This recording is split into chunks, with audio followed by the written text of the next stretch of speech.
Okay, so we're gonna do this thing. He's right here and been here. They're always here, really, like they're everywhere. But when you start talking to them or thinking about them or whatever, like they're just like, yeah. So he's been chilling with me for a couple days because I keep procrastinating doing this. Well, not procrastinating, but stuff keeps coming up. And I need to kind of be in the right frame of mind and right space to do this when I'm getting ready to do it. So that's what we're doing. David Bowie. Oh, I have to get Leanne's questions. Hold on. Okay, I got him. So he's fun right away, like super fun energy, super cool energy. I could chill with him. Like I could see me just chilling for the afternoon with him. He's super, super chill. And which is interesting because let me say first what I know about David Bowie. I know he did Ziggy Stardust, which is a song, and I know he was fashion, like was very forward with his fashion, and I know what he looks like. Other than that, I don't really know very much about him. So I like choosing people I don't know much about. It makes it a little bit easier because to try to bring validation through, like with somebody like Elvis, I've been in Elvis's house, so that's hard. I know a lot about him, so to bring anything through that I wouldn't know is a little bit more challenging. So anyway, with David Bowie, I feel like it's going to be super easy for me because I know very little about him. But what I get about him is he's super chill vibe. And I literally, like, I think even in interviews, he almost like, I want to say he was like super chill. Because when I said, oh, where am I going to, sorry, my eyes are itching. And I feel like maybe his eyes bothered him some too. I feel like, I don't know. I want to say he had allergies or there's something about his eyes. Anyway, when I was trying to decide what space I wanted to do the channeling in, I was thinking about doing it on my porch. And he's like, absolutely not. We need to do it on that big ass couch because I have this huge sectional couch. It's really super chill. I don't know, you can't really tell. But anyway, so maybe I'll include a photo of it, because he's like, no, we absolutely need to be on that big couch. Because he likes to lounge. He was a lounger. Okay, so where I was going with that is the interesting thing is he makes me feel like on stage, in his music, in his public life, he was not chill. He was more like Ziggy, like, you know, and not like just energetically.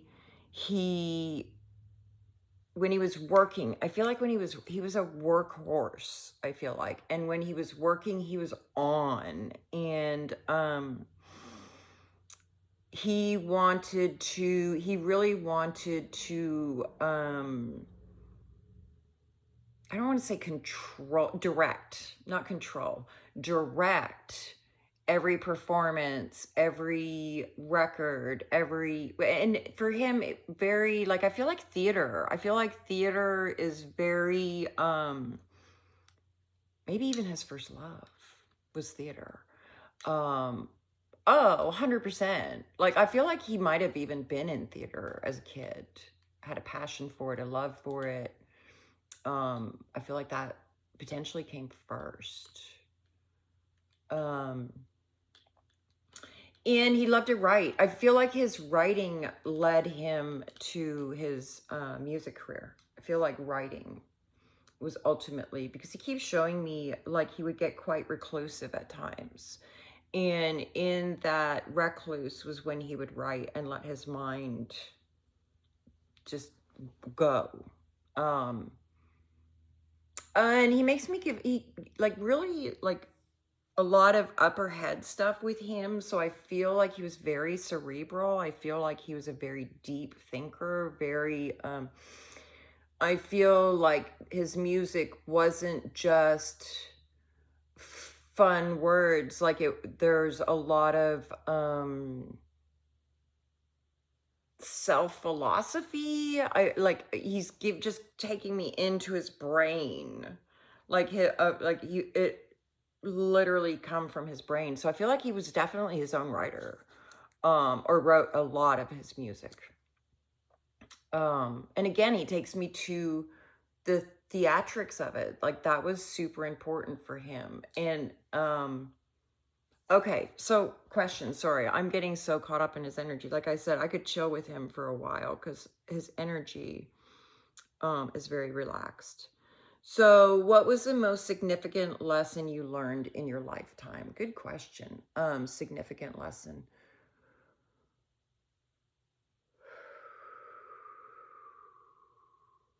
The love for self. The love for self, loving himself, going inward, and not just going inward, but loving what you find in there. Um, and it might be squirrely as fuck. Sorry about the language. But not sorry at the same time, because he's very casual. He's like, what, fuck, what, why is that labeled bad? Like, what?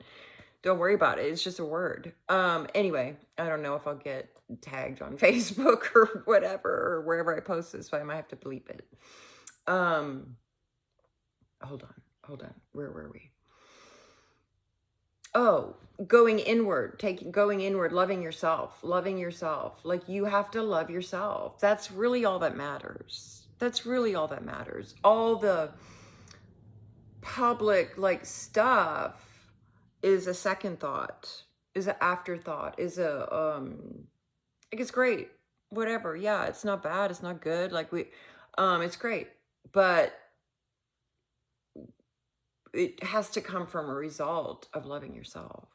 Like the fame, for him, it was important. It came after loving self. And he makes me feel like he was able to stay somewhat grounded during his professional career. That he didn't get lost in the fame of it. He played in the fame of it, but he didn't get lost in it. So,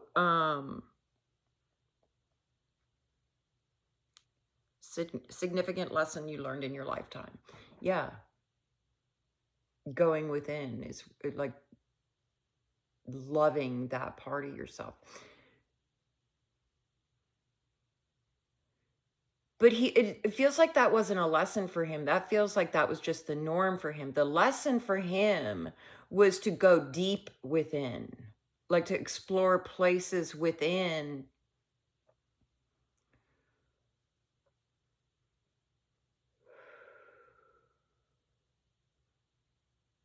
that he could.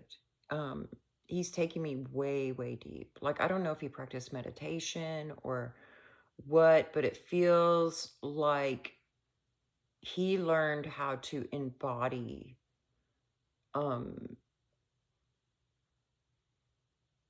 his truth.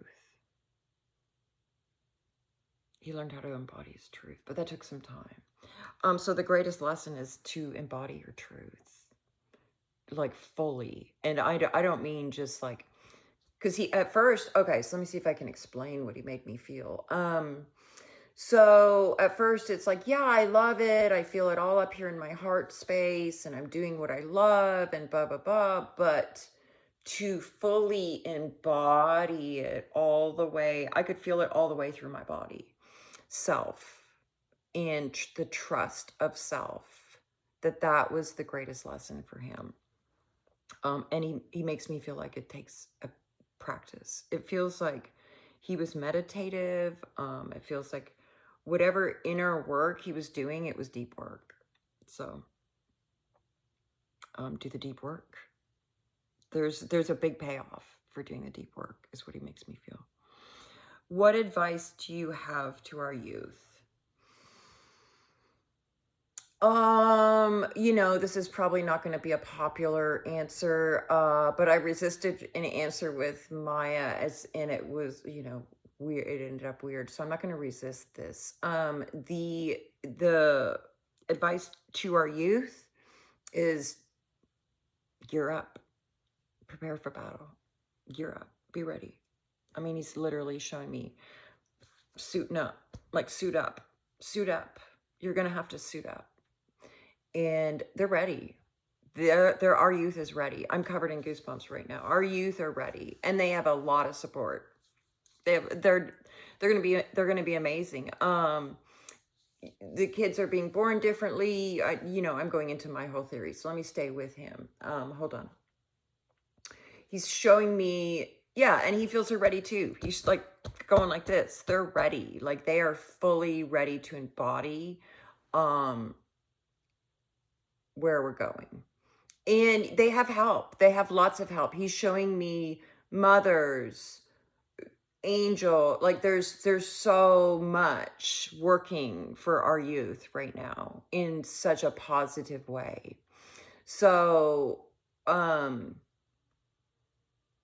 yeah, he's showing me broom, like they're going to clean it up. They're going to clean it up. He's literally showing me like them sweeping out, like just sweeping this shit out.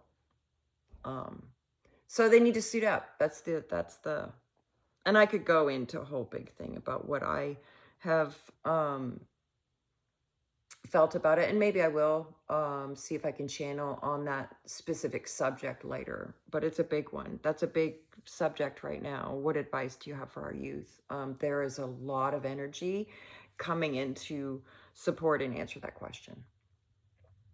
And Bowie, is like, also have fun, when he kicks back. So yeah, take it in stride, but they're ready. What era in your life was your proudest creative achievement? It feels to me like there was a specific album that he did, that was way, way, way ahead of its time. And it may even still be ahead of its time. Yeah, he makes, this is really controversial, but yeah, he just makes me feel like it was almost channeled art. But anyway, it feels like the greatest, let me see if I can get the name of the album. That'd be badass. I'm terrible with names, but, he's giving me like this really ethereal feeling. I feel like the album has, like space, like I feel like it's a black cover, and it looks like, there's like some dots on it, not dots. Hold on, let me see. No, there's no, it's just a black cover. Feels like there's a black cover with print, and it feels like there might be a shape on the bottom center.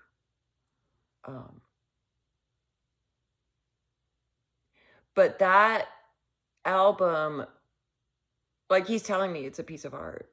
He's telling me it's straight up a piece of art.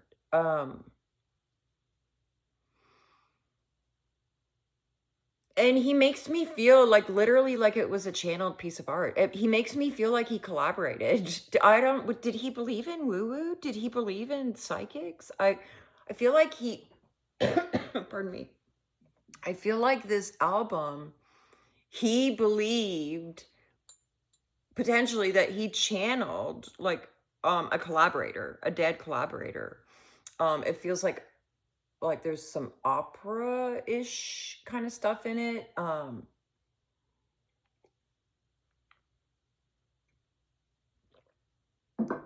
Yeah, I get really like vibe to it, but I don't know.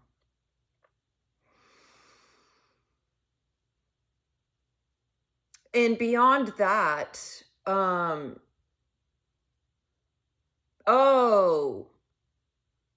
it is collaborate. He liked to collaborate. Because when I asked him what was the question, proudest creative achievement. So that album, and then other moments were when he collaborated with others. He makes me feel like magic is created when artists collaborate together, and he collaborated with some big ones. It feels like he liked to collaborate with blues artists. I don't know if that makes sense. So we'll see. We'll see. I'm super interested to see the validation on this. And yeah, so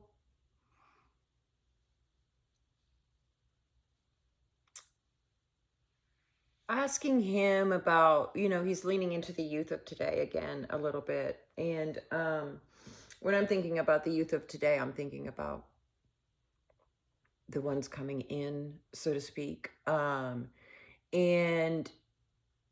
he's talking about, now he's showing me like the youth of today, like, never mind the youth of today. What about the moms of today and the dads of today and the people of today? Like, we have a responsibility to protect the humans. Oh, funny how I said, wow, I was thinking children. I said humans. And he feels a little alien-like, and I almost said that earlier because I'm like, oh, this is going to be really controversial. And I pulled it back because it felt so obvious because of the Stardust thing. But he does feel a little alienish to me. Or, he at least, there's something there. I don't know what. But anyway, yeah, we must protect the humans. Fun. Anyway, okay. He's cracking up too. He's got Princess Di with him. I don't know why. But he does. And I presume because I have 2 people have requested Princess Di. They were they friends? I feel like they were friends. Oh, she was protecting the humans. Yeah. Okay. So there's a thread there too. But they were friends, I think, also. In life and death. He said in life and death. Interesting. Okay. So I think, I've gone 16 minutes. So my target is 15. I'm going to thank him for coming through. He's shown me a piano. I guess a piano. I didn't know he played piano. Did he play piano? We'll see. All right. Thank you, David and Princess Di. We'll talk to you soon. Bye.